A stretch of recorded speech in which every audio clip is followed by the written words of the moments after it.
Konsep awalnya bagaimana menyikapi ujian dalam kehidupan. Itu dulu. Nanti baru ke detail apakah seperti Nabi Ayub atau Zakaria itu kan pertanyaannya. Al-Baqarah ayat 155 sampai 157 Allah sampaikan gini. Walanabluwannakum bisyai'. Di situ pakai la sebagai taukid. Lalu pakai nunnya ta'zim. Tadi kita bahas waktu subuh. Demi keagunganku, aku membuat hukum dalam kehidupan.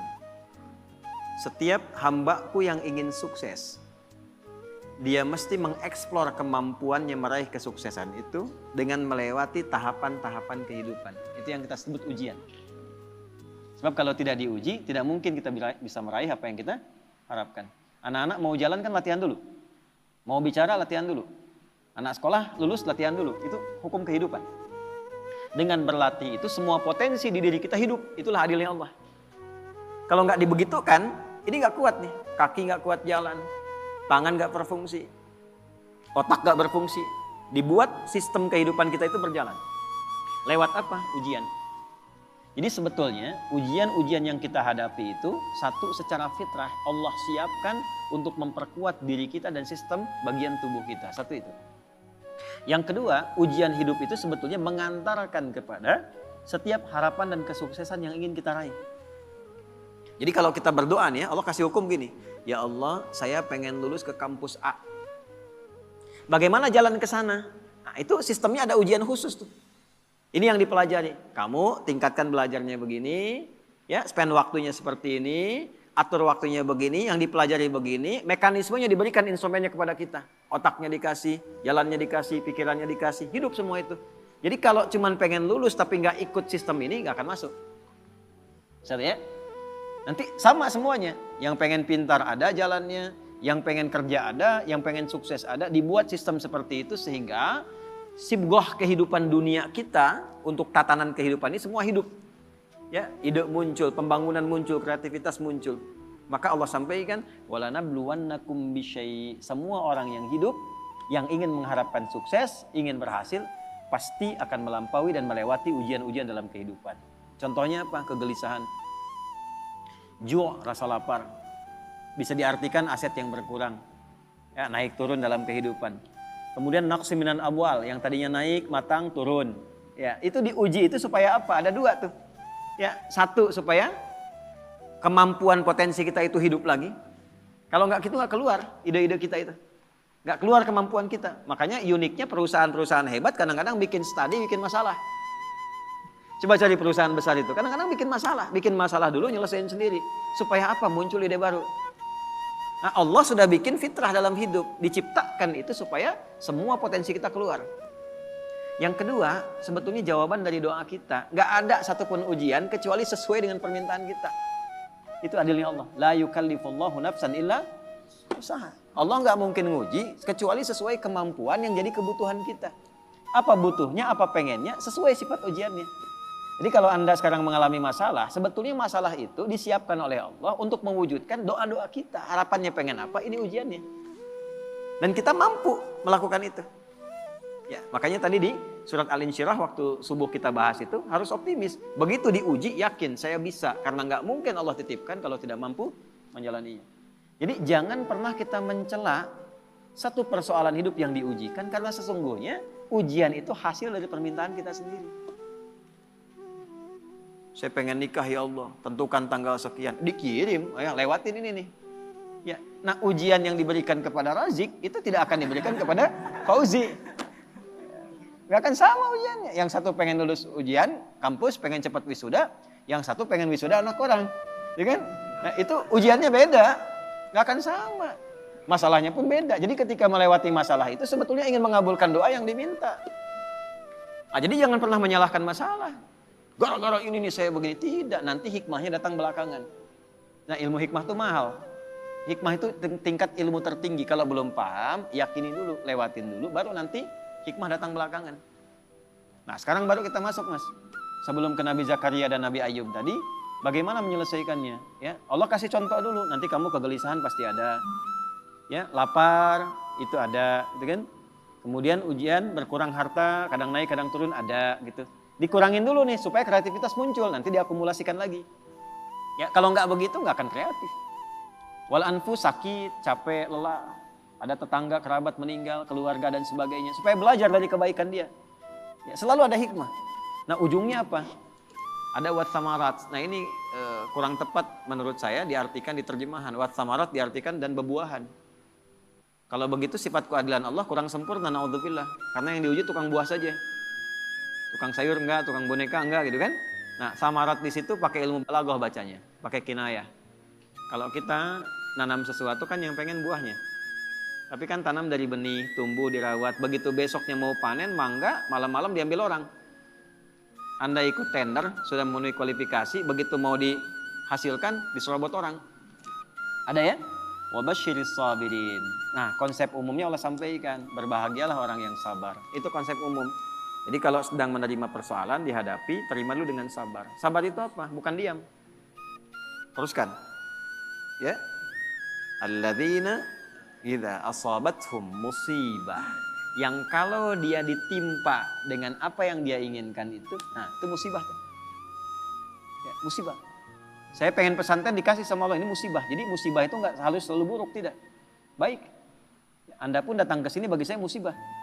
Ya, sebaliknya saya ada di sini musibah bagi Anda. Jadi sesuatu yang dialami musibah itu. Kalau mengalami apapun, dia langsung punya keyakinan, inna lillahi wa inna ilaihi raji'un. Yang dititipkan Allah kok, pasti Allah ngasih solusi juga. Semua milik Allah, apa yang gak mungkin bagi Allah. Nah itu.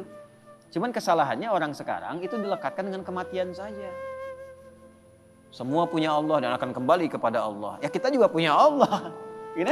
Pekerjaan kita punya Allah. Masalah Allah yang kasih untuk mewujudkan kita, solusinya punya Allah. Maka yang dibangun oleh Allah pertama kali kesadaran paripurna kita. Kalau sedang diuji, ingat kepada yang uji. Apa tujuannya diuji? Belajar dulu fikihnya supaya siap dengan itu. Nah sekarang banyak orang ingin meraih hasil tanpa melewati ujian. Gitu. Coba yang mau nikah ini. Nah, kan? Pengen nikahnya aja tapi belum belajar fikih nikah. Padahal Quran lengkap itu. Sebelum menikah pelajari tugas suami ini, tugas istri ini. Nanti akan ada masalah antara istri dengan suami. Masalahnya begini, begini, begini. Nanti akan ada masalah antara menantu dengan mertua. Masalahnya begini, begini, begini. Kalau kamu nanti mengalami itu solusinya begini, begini, begini. Sekarang jarang dipelajari. Pengennya cepat nikah aja. Tanggal tentukan, ini tentukan. Pelajaran belum ada. Dulu orang tua kita, kenapa ketawa? Dulu orang tua kita itu begitu kemudian mengkhitbah, dipacari, dikasih daun pacar yang perempuan. Lalu diajari rumah tangga 40 hari. Yang laki-laki belajar untuk memaksimalkan nafkah. Nah dalam masa menunggu itu disebut pacaran. Belajar fikihnya begini, ininya begini. Makanya dulu tuh banyak sekali pernikahan-pernikahan yang abadi dan langgeng. Kenapa? Karena fikihnya dipakai. Sama babnya kerja tapi tidak belajar tentang fikih kerja. Tantangan gimana? Menghadapi orang iseng gimana? Kalau makin naik, oh ini akan terjadi. Orang gak suka, ingin menyingkirkan, ingin menyungkurkan, menghambatnya begini. Nanti cara menyelesaikannya begini. Ibadah ritualnya begini, secara intelektual pemetaannya begini, di lapangannya akan begini. Itu ada semua. Dan hebatnya adanya di Quran. Nah, makanya orang-orang yang kembali kepada Allah, dipuji oleh Allah. Ayat 157-nya. Ulaika alaihim salawatum mir rabbihim wa rahmah.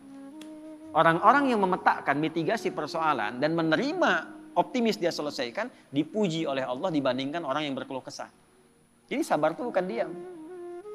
Sabar itu mengkontemplasikan, terima. Karena nggak diterima pun jadi masalah kita juga. Dan yang pengen itu kita juga. Terima dulu. Nanti setelah itu terhubung dengan Allah, sholat. Karena itu sholat disandingkan dengan sabar untuk menyelesaikan masalah. Ada di mana? Al-Baqarah 45. Ya, wasta'inu bisabri wassalah. Kalau engkau punya masalah, terima dulu. Bukan cuma engkau, yang lain juga punya masalah. Kan engkau juga yang minta. Nanti bawa solusinya lewat sholat, minta sama Allah petunjuk.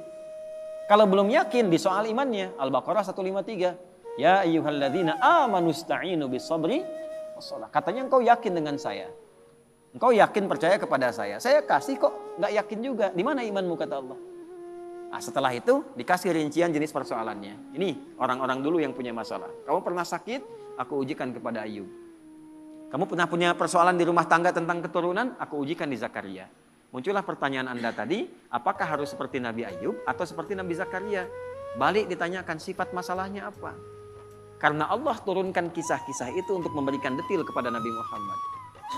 Kalau sakitmu ringan Muhammad, lagi kerja sakit diuji nih, capek, batuk, pilek, apa. Nih Nabi Ibrahim pernah begitu. Kalau lagi berangkat dakwah, capek, lelah, bukan cuma kamu yang lelah Muhammad. Ibrahim dulu lelah juga. Turunlah Quran surah misalnya ke-26 ayat 80. Wa idza maridtu fahuwa yashfin. Kalau saya sedang tugas pegal-pegal dikit pasti Allah sembuhkan. Sambil dipegang. Kalau lagi dakwah suara hilang, ya wa idza maridtu fahuwa yashfin sambil dipegang. Kalau sakit pasti disembuhkan. Yang nugaskan Allah, yang ngasih jalan Allah, yang nguji Allah, pasti yang ngasih solusi Allah. Pernah nggak begitu? Ya. Capek nih, oh gak jamaah gak jadi. Capek nih, kajian batal. Capek nih, baru mendung dikit padahal belum tentu hujan. Yang dipasang malah status. Jakarta macet, ya.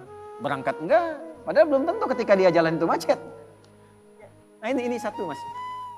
Nah kalau sakitnya demikian parah, sampai diuji dengan yang luar biasa, Allah kirimkan kisah. Wa ayyuba idna ada rabbahu anni masani yadurru wa anta arhamar rahimin.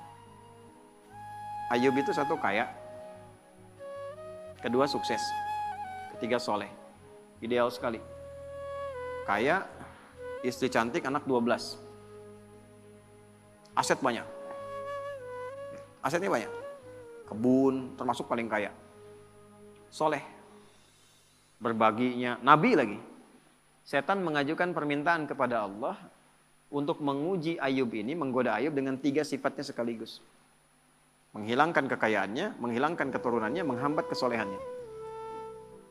Tapi diizinkan oleh Allah untuk memberikan satu hikmah dan petunjuk kepada umat di masa depan. Kalau diuji dengan yang seperti ini, zikirnya begini. Pertama, minta kepada Allah supaya semua aset kekayaannya habis dalam sehari. Maka dalam sehari ternaknya mati semua, kebunnya kebakar semua habis. Dalam sehari. Setan melakukan itu, menduga Ayub akan putus asa, mengeluh kepada Allah. Yang terjadi justru ibadahnya naik 2 kali lipat. Nggak komen tentang aset itu. Alhamdulillah engkau yang titipkan, kau yang ambil, selesai. Itu. Sehingga jadi rumus. Ya, jadi rumus tuh. Nih rumus Ayub tuh begini. Contoh nih ya. Ini sendal di depan nih. Itu titipan dari Allah bukan? Kalau titipan yang punya siapa? Allah. Nitip nih. Kalau nitip diklaim sama yang dititipi, benar nggak? Tidak kan? Ya kan? Kalau yang dititipi berarti kan akan mengembalikan kan? Nah, kalau dikembalikan dalam keadaan rusak, seneng nggak yang nitipkan? Tidak. Saya nitipkan untuk dipakai pada yang baik, dipakai untuk nyuri, seneng nggak? Tidak. Begitu dititipkan dan berhasil mengolah itu, diambil sama yang menitipkan, alhamdulillah. Ya Allah, engkau titipkan kebun, aku sudah pakai sesuai dengan apa yang engkau perintahkan. Aku rawat, aku tanam, aku bagi, aku share, aku sedekah. Sekarang kau ambil lagi, alhamdulillah, sukses saya menjaga titipan. Dan Allah mengatakan kalau sukses aku ganti lebih di akhirat. Jadi milik kamu, lebih indah lagi. Jadi Nabi Ayub tuh melihat sesuatu itu titipan Allah saja. Kalau hilang, alhamdulillah cari dulu. Kalau nggak ketemu, alhamdulillah tugas selesai. Titipan selesai. Yang penting hisabnya ringan. Itu Ayub. Malah nambah soleh. Ya. Nah, bisa nggak itu kita bawa dalam kehidupan sehari-hari? Ya, makanya kata Nabi, ajaban li amril mu'min, orang beriman tuh sempurna mengagumkan perkaranya. Kalau dapat kesuksesan dia bersyukur, jadi nggak berlebihan. Allah juga yang nitipkan kok. Kalau diuji dengan persoalan dia bersabar, yang punya Allah juga kok.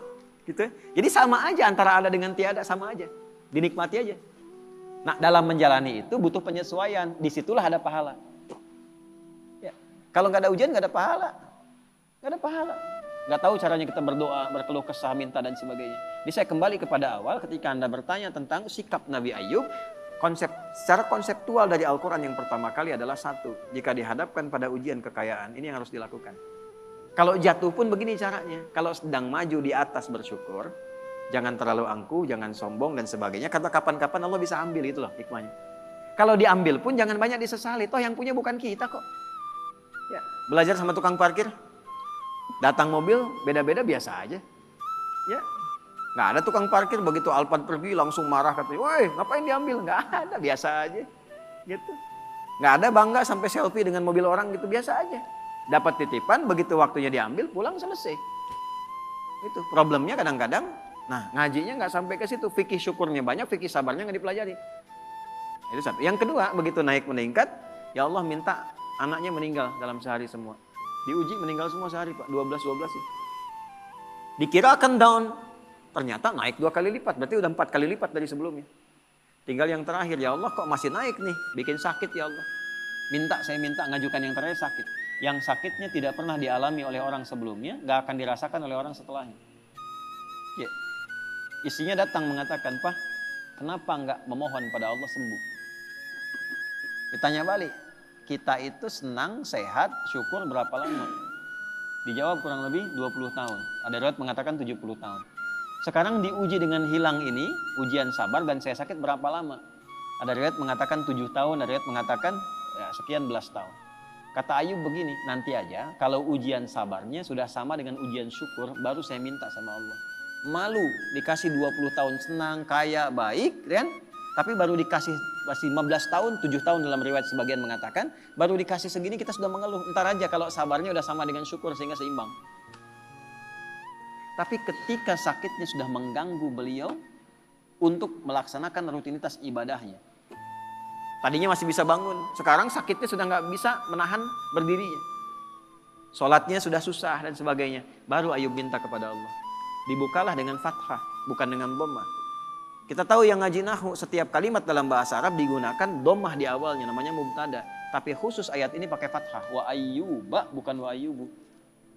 Fathah itu membuka sesuatu sebagai inspirasi. Wa ayyuba, dan aku buka kisah Ayub sebagai inspirasi untukmu. Kalau engkau mengalami persoalan yang sama, lakukan seperti Ayub menjalaninya. Idznada rabbahu anni masaniya dhurru wa anta arhamur rahimin. Ketika Ayub bermohon kepada Allah kesembuhan untuk ibadahnya, bukan sekadar sembuhnya. Anda sakit berobat ke dokter, pengen sembuh atau pengen dekat sama Allah? Beda tuh. Ya, saya sakit nih, diberi sakit oleh Allah nih, minta sembuh. Semua orang minta sembuh yang sakit. Tapi jarang ada yang minta sembuh untuk meningkatkan ibadahnya kepada Allah. Ya Allah, saya pengen sehat supaya tahajud. Ya Allah, saya pengen sehat supaya pengen baca Al-Quran. Tarik ke situ. Nah, ketika ditarik ke aspek ibadah, apa yang terjadi? Ya. Dan kalimatnya indah.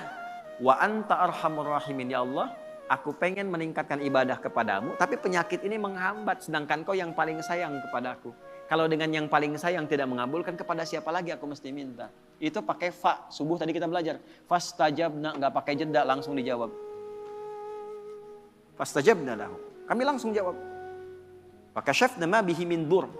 Yang hilang-hilang, yang terasa sakit, habis semua, diselesaikan. Yang paling menarik, wa atainahu wa ahlahu mithlahum ma'ahu. Kami balikan lagi keluarga yang tadinya hilang. Tadi kan 12 anak itu meninggal dalam sehari kan? Tiba-tiba begitu sembuh, berhubungan lagi dengan istrinya hamil lagi, begitu hamil kembar 12 kali hamil, jadi 24. Yang tadinya 12 meninggal, sekarang lahir baru anak 24. Tuh, Zik, 24 tuh. Ya. Setelah itu apa? Karena Ayub ini dikenal dermawan, bagus, suka berbagi, maka orang viral, Ayub sudah sembuh, datanglah nengok. Datang itu bawa sesuatu. Ada yang datang bawa hasil kebun, datang mau nyerahkan, kaya lagi 2 kali lipat dari sebelumnya lagi.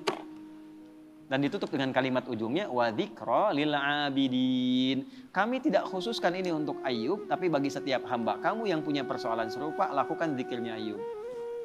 Ujiannya apa? Sakit, ujian harta, sedang turun, omset dan sebagainya, ya kan? Atau dengan hal tadi yang disebutkan, maka zikir Ayub bacakan. Apa zikirnya? Ya, anni masaniya dhurru wa anta arhamur rahimin. Itu, jelas ya? Oke, Zakaria berbeda. Zakaria ujiannya di rumah tangga, istri divonis tidak mungkin punya keturunan. Wamro'ati aqir, istriku divonis, monopus dan mandul. Secara medis gak mungkin. Maka apa yang dilakukan? Membangun pendekatan kepada Allah, sholat. Ya, tapi kalimatnya indah.